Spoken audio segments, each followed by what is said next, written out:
Let's go live now to royal correspondent and Prince Philip biographer Robert who's also at Windsor. Rob, how much input did Philip have in today's proceedings?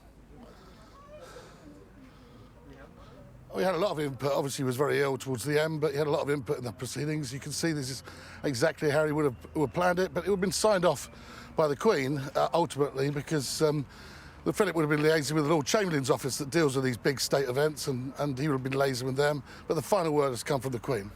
Rob, the Queen will sit separately from the rest of the royal family for the duration, obviously because of COVID restrictions. How difficult is that going to be for her, do you think?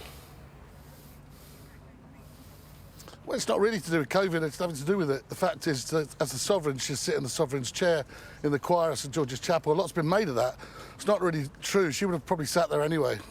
Oh, interesting. And it's probably an understatement, Rob, but there's going to be some interesting family dynamics at play today.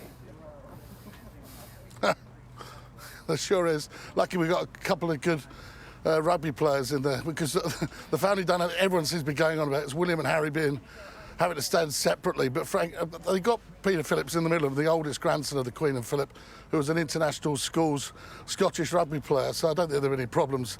Look, and they've also got Mike Tyndall as backup, so if there's my feeling is that the reality here is that they should put their problems aside, these two, and just show their respect to their grandfather. It's all about the great man today. It's not about petty brother squabbles. It's about showing respect. So, Rob, what are you most interested in seeing today?